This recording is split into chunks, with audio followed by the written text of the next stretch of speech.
சரிங்கண்ணா. இது என்ன வாழை போட்டிருக்கிறீங்க? எவ்வளோ வாழை போட்டிருக்கிறீங்க? இது வந்து நாட்டு நேந்திரிங்க. ம். மொத்தம் 4000 வாழை போட்டிருக்கிறேன். சரிங்க. இந்த நாட்டு நேந்திரியில் வந்து இப்போ ஃபஸ்ட்டு ஒரு 1000 வாழை மட்டும் உரம் வச்சு உழவு ஓட்டி உரம் வச்சு மண் கட்டுறேன். இப்போ இந்த வாழைக்கன்று நெட்டி எவ்வளோ மாதம் ஆகுதுங்கண்ணா? இந்த வாழைக்கன்று நெட்டி 5 மாதம் முடிஞ்சு 6வது மாதம் ஸ்டார்ட் ஆயிடுச்சுங்க. சரிங்க. இப்போங்கண்ணா 5 மாதம் ஆகுதுன்றீங்க இந்த வாழைக்கு. இது வரைக்கும் என்ன உரம் கொடுத்துருக்குறீங்க? இனிமேல் என்ன உரம் கொடுப்பீங்க? இப்போது இந்த 5 மாதம் வரைக்கும் கண்ணு நட்டுலேருந்து இது வரைக்கும் வந்து என்ன உரம் கொடுத்துருக்குறேன்னா, யூரியா ஃபஸ்ட்டு ஸ்டேஜில் வந்து யூரியா கொடுத்துருக்குறேங்க. கண்ணு நட்டி 45வது நாள் யூரியா கொடுத்துட்டேன். சரிங்கண்ணா. அப்புறம் மறுபடியும் அடுத்தது ஒரு 120வது நாள் வந்து டிஏபி ஃபேக்டம்பஸ் ஆல் 17 காம்ப்ளெக்ஸ் இது 3 கொடுத்துருக்குறேன். இப்போ வந்து இந்த 5வது மாதத்து வந்து என்ன பண்ணியிருக்கிறேன்னா,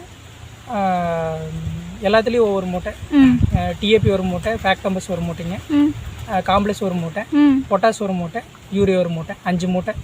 5 மூட்டை உப்பு வந்து நம்ம 1000 வாழைக்கு நான் பெட் அணைக்கும் போது மண் அணைக்கும் போது கொடுக்கலான்னு ஐடியா பண்ணியிருக்கிறேங்க. ஓகே. இந்த வாழைக்கு மேஜராக என்ன உரம் தேவைப்படுங்கண்ணா? இந்த வாழைக்கு வந்துங்க மேஜராக இது வாழை வந்து பி கேட்டகரிங்க. இப்போ பி கேட்டகரிங்கிற போது நம்மளுக்கு என்ன மெயினாக மேஜராக நம்மளுக்கு இது உரம் வேணும்னா, நைட்ரஜன் அதிகமாக வேணுங்க. சரி. அப்புறம் வந்து பொட்டாசியம் அதிகமாக வேணுங்க. சரிங்கண்ணா. இப்போது நேந்திரியில் எவ்வளோ ரகம் இருக்குங்கண்ணா? நேந்திரியில் வந்து மொத்தம் 3 ரகம் இருக்குங்க. சரிங்க. நாட்டு நேந்திரிங்க, அப்புறம் குவிண்டால் நேந்திரிங்க, அப்புறம் தேனி குவிண்டால் நேந்திரின்னு சொல்லுவாங்க. சரி சரி. நம்ம ஏரியாவில் 3 ரகம் இருக்குங்க. சரி. ஓகேங்கண்ணா. இப்போ தியரிட்டிக்கலாக வாழையை பற்றின கேள்விக்கு தெளிவான விளக்கம் கொடுத்துட்டீங்க.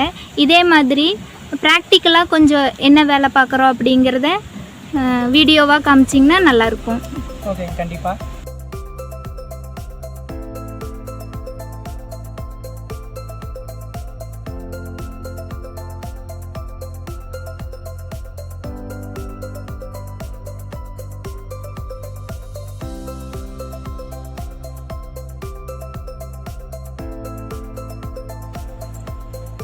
ஹாய் ஃப்ரெண்ட்ஸ், வணக்கம். எல்லாம் எப்படி இருக்கிறீங்க? நல்லா இருக்கிறீங்களா? அண்ணா உரம் மூட்டையெல்லாம் லைனாக வச்சுருக்குறாங்க.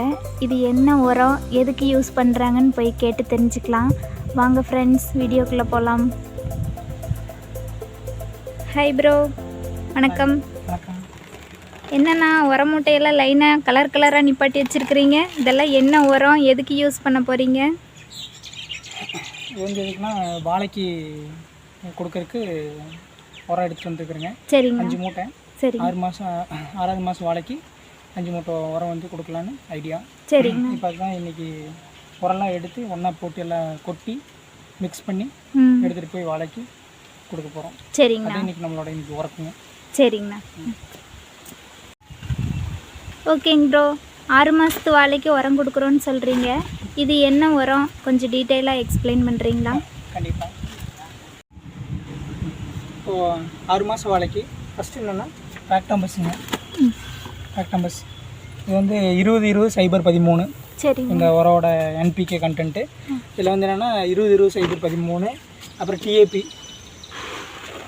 18-46-0ங்க கண்டென்ட்டு. சரி. அடுத்து வந்து யூரியா வந்து 46% நைட்ரஜன் மட்டும். அடுத்து பொட்டாசு ஒரு மூட்டிங்க. இந்த பொட்டாசு வந்து எதுனா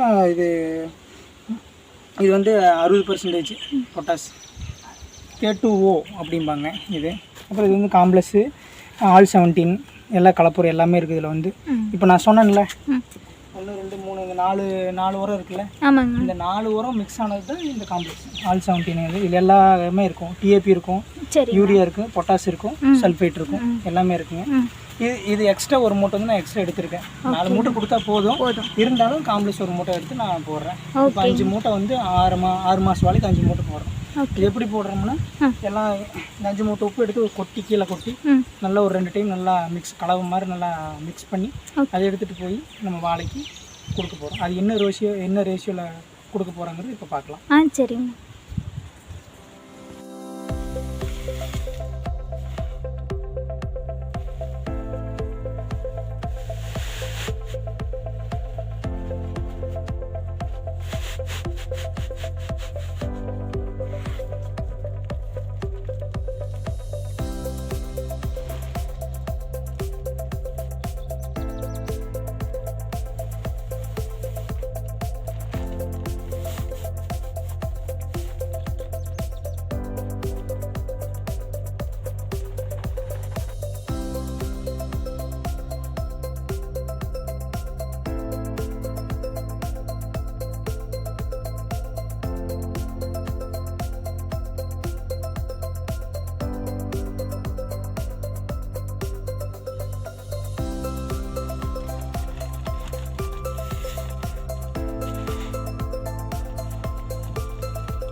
இதுக்கு வந்து உப்பு எல்லாமே போட்டு 5 டைம் நல்லா கலக்கி மிக்ஸ் பண்ணி எடுத்து தனித்தனியாக சின்ன சின்ன மூட்டையாக எடுத்துகிட்டு போகிற அளவுக்கு பிரித்து வச்சுருக்குறோங்க. இதை எடுத்துகிட்டு போய் நம்ம வாழைக்கு போடுவோம்.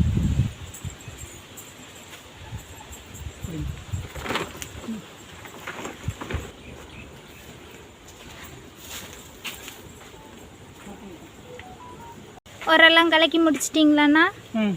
கலக்காச்சுங்க. சரிங்கண்ணா. இப்போ 5 மூட்டை உரம் வந்து 1000 வாழைக்கு கொடுக்க போகிறோம். சரிங்கண்ணா. இப்போ எல்லாமே கலவை நல்லா மிக்ஸ் பண்ணி 5 டைம் நல்லா போட்டு கரட்டி நல்லா மிக்ஸ் பண்ணி தூக்குற அளவுக்கு சாக்கில் போட்டு எல்லாம் ரெடி பண்ணியாச்சு. சரிங்க. இப்போ எடுத்துகிட்டு போய் மொத்தம் 8 சாக்கு இருக்குது. சரிங்கண்ணா. 8 சாக்கோட உரத்தை கொண்டு போய் உள்ளே கொண்டு போய் எல்லா பக்கம் வச்சுட்டு அதுக்கப்புறம் வந்து கண்ணு சருகெல்லாம் அறுத்து சென்டரில் போட்டு உர வைக்கிறது தான் வேலைங்க. சரிங்கண்ணா. வந்து உர வைக்க போகிறேங்க. உரம் வந்து எப்படி வாழைக்கு எப்படி வைக்கிறோம்னா இந்த பக்கம் வாழைக்கு லெஃப்ட் சைடு ஒரு கை, ரைட் சைடு ஒரு கை வைக்க போகிறோம். சரிங்க. இது எப்படின்னு பார்க்கலாம். இது மாதிரி எல்லா வாழைக்கும் அப்படியே தான்.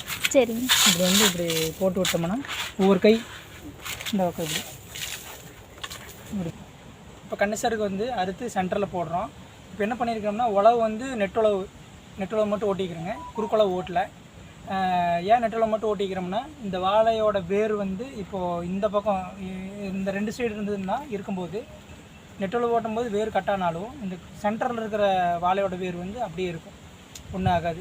இப்போ என்ன பண்ணுறோம்னா இந்த கண்ணசருக்கு அறுத்து 2 வாழைக்கு சென்டரில் போட்டுடுறோம். போட்டுட்டு நம்ம உரம் வந்து வாழையை சுற்றி போட்டு விட்டு மண் அணைச்சிட்றேங்க. இப்படி மண் அணைக்கும் போது என்ன ஆகுது, இந்த வாழைக்கு வந்து என்ன பெனிஃபிட் ஆகுதுன்னா இந்த கண்ணசருக்கு வந்து போடும்போது அது கண்ணசருக்கு போட்டு அது மண் எடுத்து மேலே போடும்போது என்ன ஆகுதுன்னா மண் லூஸாகவே இருக்கும், ஏர் சர்க்குலேஷன் நடக்கும். அப்போ வந்து தண்ணி ஈரப்பதம் வந்து உள்ளே போகிறதுக்கு வாய்ப்பு நிறையா இருக்குது. அதே மாதிரி உரம் வந்து நல்லா எடுத்து கொடுக்குங்க. அதுக்கோசரம் வந்து இப்படி பண்ணுறோம். இது வந்து பெஸ்ட்டு ஐடியா. Okay okay.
உரம் வந்து இப்படி போட்டாச்சுங்க.